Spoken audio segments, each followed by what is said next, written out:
የአሜሪካው ፕሬዝዳንት ዶናልድ ትራምፕ የቀድሞውን ፕሬዝዳንት ባራክ ኦባማ እና ባለቤታቸውን በሚያነወው የቪዲዮ ምስል ማጋራታቸው ከፍተኛ ፖለቲካ ውዝግብ አስነሳ።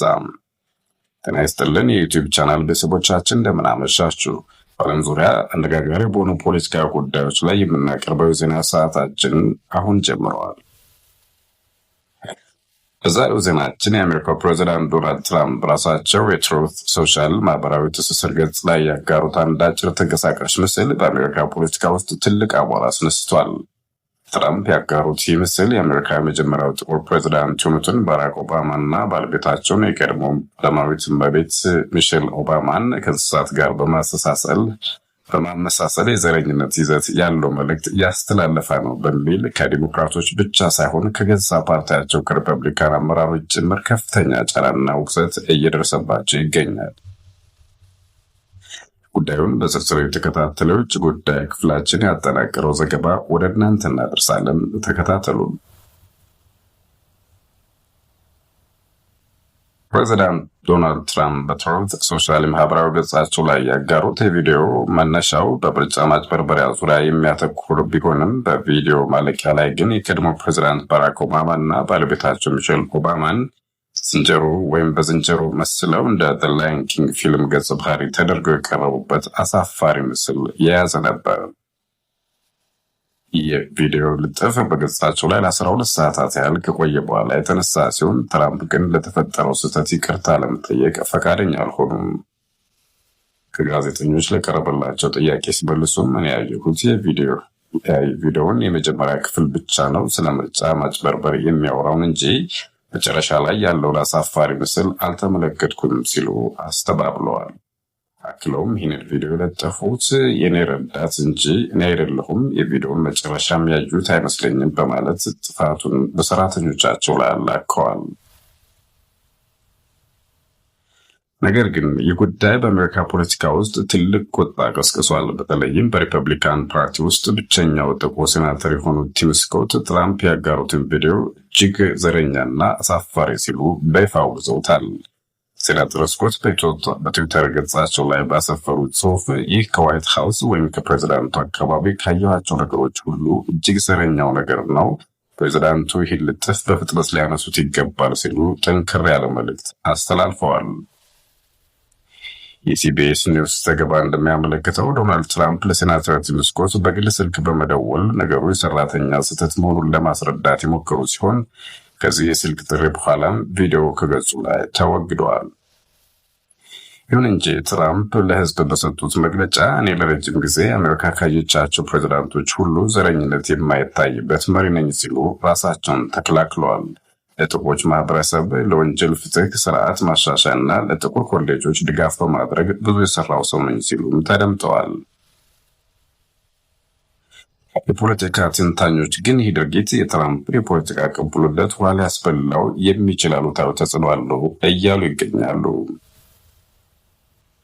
የተከበራችሁ አድማጭ ተመልካቾቻችን ከላይ በዜናው እንደተከታተላችሁት ፕሬዝዳንት ዶናልድ ትራምፕ ያጋሩት የቪዲዮ ምስል በአሜሪካ ፖለቲካ ውስጥ የዘረኝነትና የመሪነት ብቃትን ጥያቄ እንደገና እንዲያስነሳ አድርጓል። ከሚነሱት ዋና ዋና ነጥቦች መካከል የሚከተሉትን እንመልከት። አንደኛ፣ የፖለቲካ ኃላፊነትና አላየሁም የሚለው መከራከሪያ እንደ አንድ ፕሬዝዳንትና መሪ በሚሊዮኖች በሚከተሏቸው ማህበራዊ ገጽ ላይ የሚወጣን መረጃ ሳላየው ነው የለጠፍኩት ወይም ሰራተኛዬን የለጠፈው ብሎ ማምለጥ በፖለቲካው ዓለም ተቀባይነት ያለው ምክንያት አይደለም። ፕሬዝዳንታዊ ኃላፊነት ማለት በማንኛውም ሁኔታ ለሚተላለፉ መልእክቶች ተጠያቂነትን መውሰድ ነው። ትራምፕ የቪዲዮውን መጀመሪያ አይቼ ተመችቶኛል፣ መጨረሻውን ግን አላየሁትም ማለታቸው እጅግ የጎላ ጥንቃቄ ጉድለት ወይም ደግሞ ሆን ተብሎ መልእክቱን ለማስተላለፍ የተደረገ ሙከራ ተደርጎ ሊወሰድ ይችላል። ሁለት፣ የዘረኝነት ታሪካዊ አንድምታዎች ከእንስሳት በተለይም ከዝንጀሮና ጦጣ ጋር ማመሳሰል በምዕራቡ ዓለም ለዘመናት ጥቁሮችን ለማሳነስና ሰብአዊ ክብራቸውን ለመንፈግ ሲያገለግል የነበረ እጅግ የከፋ ዘረኝነት ነበር። ይህም የተሰነዘረው ጥቃት ተደርጎ የሚወሰደው የትራምፕ ፕሬስ ሴክሬታሪ ካሮላይን ሌቪት መጀመሪያ ላይ ጉዳዩን እንዳሉት የኢንተርኔት ቀልድ ነው፣ ተጋነነ ቁጣ ያስፈልገው ብለው ለማጣጣል በሞከራቸውም ጭምር ነበር። ይህም የቡድኑን ጉዳይ ያለውን ዝቅተኛ ግምት የሚያሳይ ነበር። ሶስተኛ የሪፐብሊካን ፓርቲ ውስጣዊ ፈተና። ይህ ክስተት ለሪፐብሊካን ፓርቲ ትልቅ የራስ ምታት ሆኗል። ፓርቲው የጥቁሮቹና የሌሎች አናሳ ድምፅ ሰጪዎች ልብ ለማሸነፍ እየጣረ ባለበት በዚህ ወቅት የፓርቲው መሪ እንዲህ አይነት ዘረኛ ምስል ማጋራታቸው ጥረታቸውን ውሃ የሚያስበላ ነው ተብሏል። በተለይ እንደ ሴናተር ቲም ስኮት ያሉ የፓርቲው ቁልፍ ሰዎች በይፋና በቁጣ መቃወማቸው በፓርቲው ውስጥ ያለውን ክፍፍል ያሳያል ተብሏል።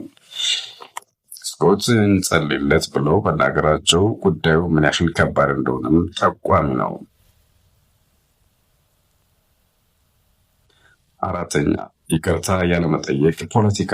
ዶናልድ ትራምፕ በታሪካቸው ለፈጸሙ ስህተት ይቅርታ ጠይቀው እንደማያውቁ ይነገርላቸዋል። በዚህም ክስተት ላይ ስህተት አልሰራሁም፣ እንደውም እኔ ዘረኛ አይደለሁም ብሎ መከራከራቸው ይቅርታ መጠየቅን እንደ ድክመት የሚቆጥሩ መሪ መሆናቸውን ያሳያል። ነገር ግን ፖለቲካ ስትራቴጂስቶች እንደሚሉት እንዲህ አይነት ግትርነት ለመካከለኛ አሜሪካ መራጭ እና ለወግ አጥባቂዎች አስደንጋጭ ሊሆን ይችላል ተብሏል። በአጠቃላይ ይህ ክስተት ዶናልድ ትራምፕ ወደ ፕሬዝዳንትነት ለመመለስ በሚያደርጉት ጉዳይ ላይ እንቅፋት ሊሆን የሚችል ነው። እንደሚሉት እንደ ድሮ ዘገባ ምንም እንኳን ለጥቁሮች ብዙ ሰርቻለሁ ቢሉም እንዲህ አይነት ድርጊቶች በተግባር የሚታየው የዘረኝነት መንፈስ የሚያጋልጡ ናቸው። ፖለቲካ ተንታኞች እንደሚሉት ትራምፕ አካሄዳቸውን ካላስተካከሉ ይህ ጉዳይ ለቀጣዩ ዘመናቸው እንደ ትልቅ የፖለቲካ መሳሪያ በተቃዋሚዎቹ እጅ መግባቱ አይቀርም፣ ለእድሜያቸውም አስጊ ነው ተብሏል። የዛሬው የትንተና ዝግጅታችን ይህን ይመስል ነበር። አብራችሁ ስለነበራችሁ እናመሰግናለን።